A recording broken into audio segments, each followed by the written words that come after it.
ఏ corporation చూసుకున్నా, ఏ municipality చూసుకున్నా, రాష్ట్రంలో ఉన్న ఏ జెడ్పీటీసీ పరిధిలో ఉన్న ఏ మండలం తీసుకున్నా, అటు ఎంపీపీలైనా కానీ, అటు జెడ్పీటీసీలైనా కానీ, సర్పంచ్లైనా కూడా, ఏది తీసుకున్నా కూడా ఎన్నికలు అయిపోయిన తర్వాత 3 సంవత్సరాల తర్వాత లోకల్ బాడీ ఎన్నికలు జరిగితే అటువంటి ఎన్నికల్లో ఈ రకమైన రిజల్ట్స్తో రాష్ట్రమంతా క్లీన్ స్వీప్ చేసిన పరిస్థితి వైఎస్ఆర్సీపీ ప్రభుత్వం, మన ప్రభుత్వం.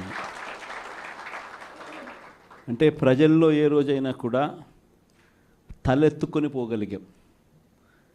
ప్రజలకు ఎన్నికల మేనిఫెస్టో అని చెప్పి ఏదైతే ఎన్నికల వేళ మనం ఏదైతే ఇచ్చామో, చూపించామో, ఏదైతే చూపించి మనం ఓట్లు అడిగామో, ఆ ఎన్నికల మేనిఫెస్టోలో 99% హామీలను నెరవేర్చి ప్రతి నెల ఏ పథకం అమలు చేస్తూ ఉన్నామో బడ్జెట్ ప్రవేశపెట్టే రోజే సంక్షేమానికి సంబంధించిన క్యాలెండర్ కూడా రిలీజ్ చేస్తూ, ఇదిగో ఈ నెల ఈ పథకం, ఇదిగో ఈ నెల ఈ పథకం, ఇదిగో ఈ నెల ఈ పథకం అంటూ క్రమం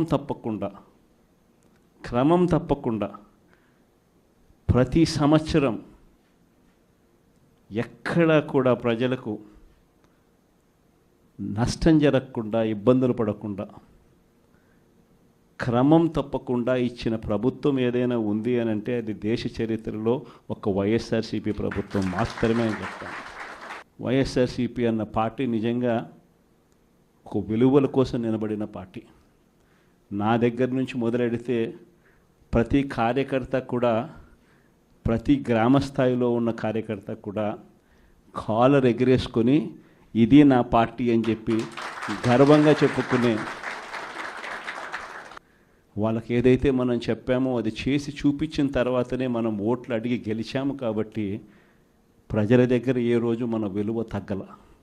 కానీ ఎన్నికలైన 9 నెలలు కూడా తిరక్క మునిపే ఈరోజు ఏ తెలుగుదేశం పార్టీ కార్యకర్త కూడా గడప గడప అంటూ ప్రజల ఇళ్లకు వెళ్ళే పరిస్థితి ఏ ఒక్కరికి కూడా లేదు, ఎమ్మెల్యే దగ్గర నుంచి కార్యకర్త దాకా.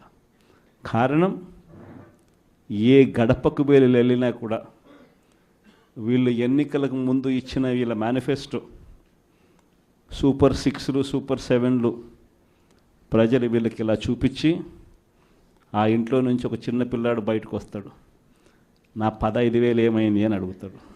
ఆ ఇంట్లో నుంచి 2 పిల్లలున్నా, 3 పిల్లలున్నా ప్రతి పిల్లాడు బయటకు వచ్చి ఆ తెలుగుదేశం పార్టీ, ఇంటికి వచ్చిన తెలుగుదేశం పార్టీ నాయకుడిని, కార్యకర్తను ఆ పిల్లాడు కూడా ప్రశ్నిస్తాడు, నా 15,000 ఏమైంది అని.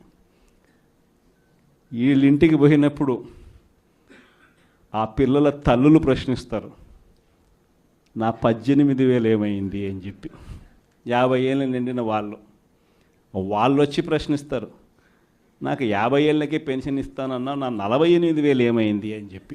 అదే ఇంట్లో 20 ఏళ్ళ పిల్లోడు, ఆ పిల్లాడు వచ్చి ప్రశ్నిస్తాడు, నాకు నెలలన్నా 3,000 ఇస్తానన్నా 36,000 ఏమైంది, నా 36,000 ఏమైంది అని. అదే ఇంట్లో బహుశా విజయవాడలో కొంచెం రైతులు తక్కువేమో కానీ కొంచెం గ్రామీణ ప్రాంతాలకు పోతే రైతులు కూడా, కండువా వేసుకొని వచ్చే ప్రతి రైతు కూడా నా 20,000 సంగతి ఏమైంది అని అడుగుతాడు. ఇలా ఏ ఇంటికి వెళ్ళినా కూడా తెలుగుదేశం పార్టీ నాయకులకు కానీ, కార్యకర్తలకు కానీ ప్రజలకు సమాధానం చెప్పుకోలేని పరిస్థితుల్లో వాళ్ళు ఉన్నారు. ఎన్నికలప్పుడు ఏదైతే మాట చెప్పాడో ఆ రోజేమో మేము చెయ్యకపోతే మా కాలర్ పట్టుకోండి అని అన్నాడు. మరి ఈరోజు ప్రజలు కాలర్ పట్టుకుంటారేమో అని చెప్పి భయపడి రెడ్ బుక్ రాజ్యాంగం నడుపుతూ ఉన్నారు. ఈరోజు ఏమంటా ఉన్నారు, ఎన్నికలు అయిపోయిన 9 నెలల తర్వాత ఈరోజు ఏమంటా ఉన్నారు, సంపద సృష్టించడం ఎట్టనో నా చెవిలో చెప్తే నేను తెలుసుకుంటాను అంటున్నాను. వాస్తవాలు. ఇదే మాటలు ఎన్నికలకు ముందు నేను చెప్పా. చంద్రబాబు నాయుడు నమ్మడం అంటే చంద్రముఖిని నిద్ర లేపడమే అని. ఇదే మాటలు నేను ఎన్నికలప్పుడు చెప్పిన. చంద్రబాబు నాయుడు నమ్మడం అంటే పులి నోట్లో తలబెట్టడమే అని చెప్పి ఇదే మాటలే నేను చెప్పా. మేనిఫెస్టో ప్రజెంటేషన్ చేసేటప్పుడు ఇక్కడ ఇలా నిల్చుని ఇలా మేనిఫెస్టోని ఇలా చూపించా. మన మేనిఫెస్టోని ఇలా చూపిస్తూ వాళ్ళు చెప్పిన మేనిఫెస్టో హామీలను కూడా ఇలానే చూపిస్తూ చెప్పా. ఇది సాధ్యమయ్యేటి కాదయ్యా చంద్రబాబు నాయుడు చెప్పేటివి. రాష్ట్రానికి సంబంధించిన బడ్జెట్ ఇది, మనం చేస్తూ ఉన్న బటన్లు నొక్కే కార్యక్రమం ఇది, దీనికే ఇంత డబ్బు ఖర్చు అవుతుంది. మరి చంద్రబాబు నాయుడు ఏమో 1,72,000 కోట్లు సంవత్సరానికి అయ్యే ప్రతిపాదనలు ఆయన చెప్తా ఉన్నాడు.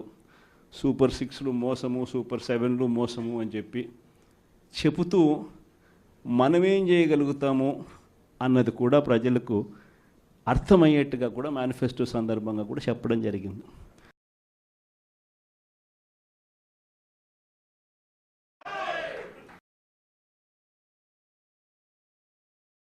ఈరోజుకు నేను చెప్తా ఉన్నా, ఓడిపోయాం పర్వాలా, ప్రతిపక్షంలో కూర్చొని ఉండం అది పర్వాలా, మళ్ళీ రీలు వెనక్కి తిరిగి మళ్ళీ అదే రోజుకు మళ్ళీ తిరిగి వెళ్ళి కనీసం ఇలా జరుగుతుందని తెలుసు కదా ఇప్పుడు ఎలా చెప్తావు అని చెప్తే మళ్ళీ ఆ రోజు వచ్చినప్పుడు ఇదే విధంగానే మళ్ళీ చెప్తా. ఎందుకనంటే రాజకీయాలలో విలువలు, విశ్వసనీయత అన్న పదానికి అర్థం అది. ఎన్నికలు ఎప్పుడొచ్చినా కూడా అదే విలువలు, అదే విశ్వసనీయత అన్న ఒకే ఒక్క పదం మీద మళ్ళీ వైఎస్ఆర్సీపీ మళ్ళీ అఖండ మెజారిటీతో మళ్ళీ గవర్నమెంట్.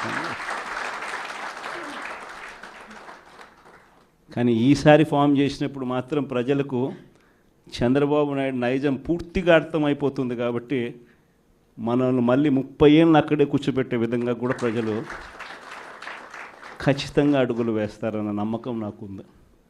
ఎందుకంటే ఈరోజు ఒకవైపున ఇచ్చిన హామీలన్నీ కూడా పక్కకి వెళ్ళిపోవడం అన్నది ఒక ఆస్పెక్ట్ అయితే, రెండో ఆస్పెక్ట్ ఏమిటి అని అంటే ప్రతి వ్యవస్థ నిర్వీర్యం అయిపోయింది. కేవలం చంద్రబాబు నాయుడు గారి ప్రభుత్వం రాక మునుపు మన ప్రభుత్వం ఉండేది.